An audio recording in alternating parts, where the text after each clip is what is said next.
तेलंगाना के वजीर श्रीनिवास गौड़ ने मीडिया से बात करते हुए कहा कि मुनुगोडु असेंबली हलके के ज़िमनी इंतखाब में टीआरएस पार्टी उम्मीदवार भारी अक्सरियत से कामयाबी हासिल करेगा।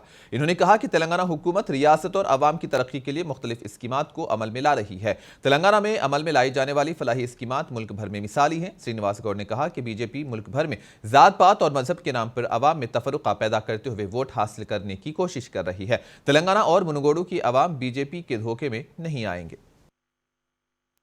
हवा नहीं है, कांग्रेस का नहीं है, सिर्फ तेलंगाना का है, टीआरएस पार्टी का है। टीआरएस पार्टी 100% 30,000 वोट से जीतते। तेलंगाना का स्कीम्स इंडिया में किधर भी नहीं है।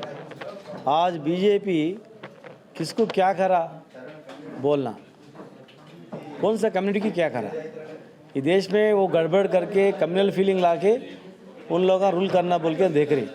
मगर तेलंगाना पब्लिक, हर एक पब्लिक भी उन लोग क्या कर रहे, ऑब्जर्वेशन कर रहे।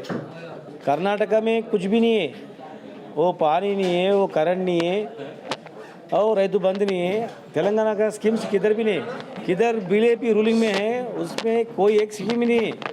उसका स्कीम एक ही स्कीम है, किधर इलेक्शन है उधर आके गड़बड़ करना और कम्युनल फीलिंग लाना, वोटा लेना, झूठ बात बोलना, फिर चला जाना, वही स्कीम चल रहा। तेलंगाना पब्लिक 7 ईयर्स स्ट्रगल करके तेलंगाना लाया। आने के बाद केसीआर साहब क्या करें उन लोगों देखे। बीजेपी हवा तेलंगाना में नहीं चलता, 100% टीआरएस की चोट डालती।